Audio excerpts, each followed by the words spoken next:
अभिवादन स्वीकार करिए अपने होस्ट और दोस्त सुभाष चंद्र झा का हमारे चैनल ज़िंदगी का चैनल चलते चलते के ऊपर। और आज दोबारा से एक बार बात होगी लद्दाख के बारे में ही। और लद्दाख के बारे में बात करने से पहले एक बहुत ही पुराने गाने की एक लाइन मेरे को याद आती है। उसको जो है मैं बोल देना चाहता हूँ। तो वो गाने की लाइन ऐसी थी कि हम आस लगाए बैठे हैं तुम वादा करके मुकर गए। हम आस लगाए बैठे हैं तुम वादा करके मुकर गए। तो वादा किया था केंद्र सरकार ने लद्दाख के लोगों को वापस जो है उनकी डेमोक्रेसी बहाल करने का, जमहूरियत बहाल करने का। और उस वादे को भूले हुए आज 5-6 साल से भी ज़्यादा वर्ष हो गए हैं। आंदोलन हुए, आंदोलन इतना बड़ा आंदोलन खड़ा हुआ कि एक सेलिब्रिटी स्टेटस का व्यक्ति जिनका नाम है सोनम वांगचुक पांव पैदल चलते हुए दिल्ली तक चले आए। बातचीत हुई, भूख हड़ताल तक करी, 16 दिन की भूख हड़ताल तक जो है लद्दाख भवन में करी। और उसके बाद आपको पता ही है कि 4 दौर की बातचीत हो गई। चौथे दौर की बातचीत में डोमिसाइल के मुद्दे पर 3 जून को एक नोटिफिकेशन जारी हुआ। उस नोटिफिकेशन का रिएक्शन अभी मैं 2 दिन पहले सोनम वांगचुक साहब ने दिया और देर से रिएक्शन आया। उसके पीछे उन्होंने कारण बताया कि वो ट्रैवल में थे और जो उनका वीडियो इंस्टाग्राम में है तो वो कार से ही रिकॉर्ड कर रहे हैं। तो दोस्तों, बताया गया कि जो बड़े मुद्दे थे लद्दाख के, फुल स्टेटहुड का मुद्दा था। एक मुद्दा था आपका 6 शेड्यूल को बहाल करने का, जिससे उनकी पहचान, आइडेंटिटी, उनका कल्चर की कंजर्वेशन होता है। साथ में जो उनका पर्यावरण है उसकी रक्षा होती है। उसके साथ ही जो उनके नेचुरल जो रिसोर्सेस हैं, जो प्राकृतिक संसाधन हैं, वो उनके ही द्वारा मैनेज होता है। ये शक्ति देती है 6 शेड्यूल की प्रस्तावना। तो दोस्तों, और तीसरा मुद्दा था लेह और कारगिल को 2 अलग अलग लोकसभा सीट बनाना। और चौथा जो मुद्दा था वो था आपका जो Jammu Kashmir public service commission से लद्दाख के निकलने के बाद उनका अपना कोई पब्लिक सर्विस कमीशन नहीं था। तो डोमिसाइल के मुद्दे और रोज़गार के मुद्दे यानी एम्प्लॉयमेंट के मुद्दे, ये सबसे चौथा बिंदु था। तो जो अभी जो 3 जून को नोटिफिकेशन निकला है वो सबसे चौथे बिंदु पे हुआ है, जिसको सोनम वांगचुक साहब कह रहे हैं कि ये बहुत ही अर्जेंट तो है पर ये सबसे जो है छोटा बिंदु है। सबसे जो अर्जेंट इसलिए है क्योंकि लद्दाख में जो है बहुत सारे सरकारी जो ऑफिसेस है वहाँ पे मैन पावर नहीं है, क्योंकि रिक्रूटमेंट नहीं हो पा रही, क्योंकि पब्लिक सर्विस कमीशन ना होने की वजह से, डोमिसाइल की स्थिति क्लियर ना होने की वजह से वहाँ पर जो है नौकरियाँ नहीं हो पा रही हैं, चाहे वो गेस्टेड हो चाहे अन्य नौकरी हो। तो उसके लिए तक तो ये ठीक है, मगर ये जो एक बड़ा मुद्दा जो उन लोगों का हमेशा से रहा है कि धारा 370 और 35A के हटने के बाद जो उन्होंने खो दिया वो था अपना मुख्तार यानी अपनी जमहूरियत, अपनी डेमोक्रेसी को, अपने फैसले लेने के हक को, कि आज की डेट में वो अपने फैसले वो खुद से नहीं ले सकते, एक एलजी लेता है। और नौकरशाही के जरिए पूरा लद्दाख जो है चल रहा है। लद्दाख को जो लोग मैनेज कर रहे हैं वो लद्दाख के लोग नहीं है, लद्दाख के बाहर के लोग हैं। यदि आपके घर को कोई बाहर का आदमी यदि मैनेज करेगा तो आप समझ सकते हैं कि किस तरह की गलतियां होंगी। तो ये इस वीडियो में सोनम वांगचुक जो है आगाह कर रहे हैं। मैं इस वीडियो को इसलिए बनाना चाह रहा हूं कि जो सोनम वांगचुक साहब ने कहा है, क्या वो सोनम वांगचुक साहब की अपनी निजी राय है या पूरे लद्दाख की यही राय है। उन्होंने पूरे लद्दाख की राय को अपनी राय में सम्मिलित करके कहा है या कुछ और है।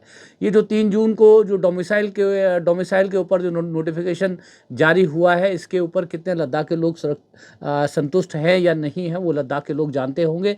तो कहीं ना कहीं पर ये अभी भी वो चिंगारी अभी भी दबी हुई है, जिसमें 6 शेड्यूल या जो है पूरे स्टेटहुड की मांग को लेकर के है, और जिसमें साफ तौर पर सोनम वांगचुक साहब कहते नज़र आ रहे हैं कि यदि सरकार ने जो लद्दाख हिल काउंसिल के इलेक्शन जो सितंबर में होने हैं, यदि उससे पहले यदि लद्दाख की डेमोक्रेसी को बहाल कर दिया, चाहे स्टेटहुड के जरिए चाहे जो है 6 शेड्यूल के जरिए, तो कोई भी विपक्षी पार्टी हिल काउंसिल का चुनाव ही नहीं लड़ेगी और सत्ताधारी पार्टी यानी भारतीय जनता पार्टी को वॉकओवर दे देगी गिफ्ट के रूप में कि उन्होंने लद्दाख को उनकी डेमोक्रेसी लौटाई, उनकी जमहूरियत लौटाई। मगर यदि ये जो अभी 3 जून को नोटिफिकेशन जारी हुआ है, इसका लॉलीपॉप थमा करके केंद्र सरकार यदि सोच रही है कि वो आने वाले समय में जो हिल काउंसिल के चुनाव जीत लेगी, तो उनको कई बार सोचना चाहिए, कहीं ऐसा ना हो कि इसकी जो अंदर जो लोग असंतुष्ट हैं अपनी डेमोक्रेसी को जाने को लेकर के, और अपनी डेमोक्रेसी को बहाल करने के लिए उन्होंने आंदोलन किया था, और यदि उनकी डेमोक्रेसी हिल काउंसिल के इलेक्शन से पहले उसके ऊपर कोई ठोस कार्रवाई नहीं होती, कोई ठोस नतीजा नहीं आता, कोई ठोस फैसला नहीं आता, तो सोनम वांगचुक साहब ने कहा है कि 2024 के जो नतीजे लोकसभा के भारतीय जनता पार्टी के लिए आए, वैसे ही नतीजे हिल काउंसिल के भी भारतीय जनता पार्टी के लिए आ सकते हैं। तो ये जो चेतावनी देते हुए सोनम वांगचुक साहब नज़र आ रहे हैं, ये चेतावनी पूरे लद्दाख की है या उनकी व्यक्तिगत राय है, ये आप वीडियो देख करके हमारे कमेंट बॉक्स में लिख करके बताइएगा कि आप इस मसले के ऊपर क्या सोचते हैं, और क्या आपको लगता है कि हिल काउंसिल के चुनाव से पहले लद्दाख को उसकी जमहूरियत, उसकी डेमोक्रेसी किसी भी मायने में, चाहे वो 6 शेड्यूल के जरिए हो या पूरे स्टेटहुड के जरिए हो, मिल पाएगी या नहीं मिल पाएगी, या सरकार जो है एक लॉलीपॉप दे करके लद्दाख के लोगों को बरगलाना चाहती है, बहलाना चाहती है। तो क्या लद्दाख के लोग इस छोटे से लॉलीपॉप से बरगला जाएंगे, बहल जाएंगे, या अपनी जो डेमोक्रेसी की मांग पे कायम रखेंगे? इसके ऊपर मुझे लगा कि ये बातचीत करनी बहुत ज़रूरी है, तो मैंने ये बातचीत की है। और क्योंकि लद्दाख में जो चल रहा है, लद्दाख इतना सुदूर पूर्व है कि लद्दाख की खबरें यहाँ नॉर्थ इंडिया तक आती नहीं हैं, ठीक उसी तरह से जैसे नॉर्थ ईस्ट की खबरें जो है दिल्ली तक पहुँचती नहीं हैं। नॉर्थ ईस्ट, आपको यदि पिछले 2024 का चुनाव याद होगा, तो प्रधानमंत्री नॉर्थ ईस्ट, जो कि 7 सिस्टर कहा जाता है, 7 राज्य हैं, उन 7 राज्यों में चुनाव प्रचार के लिए भी नहीं गए थे। तो ये क्या कहते हैं दृष्टिकोण है केंद्र सरकार का सीमावर्ती क्षेत्रों के प्रति और पहाड़ी राज्यों के प्रति, तो लद्दाख के लोग इसके बारे में क्या सोचते हैं, हमें बताइएगा। क्या हिल काउंसिल के चुनाव से पहले डेमोक्रेसी वापस आएगी या नहीं आएगी, और नहीं आने की सूरत में क्या हिल काउंसिल के चुनाव के नतीजे ठीक वैसे ही होंगे जैसे 2024 के लोकसभा के चुनाव के थे? बताइएगा। और आगे भी इस तरह की बातचीत आप लोगों से होती रहेगी। एक बार मैं इस वीडियो को समापन की ओर ले जाने से पहले मेरे जितने भी लेह के मेरे दर्शक हैं, उन सबको मैं प्यार से जूले बोलता हूं, और मेरे कारगिल के जितने भी दर्शक हैं उन सबको जो है प्यार भरा सलाम बोलता हूं। और आज ईद उल जुहा है, तो सभी मेरे मुस्लिम भाइयों को जो आज ईद की जो है बहुत सारी दिली मुबारकबाद के साथ आप सभी का जो है दिन शुभ हो, और बाकी पूरे भारत को मैं नमस्कार और प्रणाम बोलता हूँ।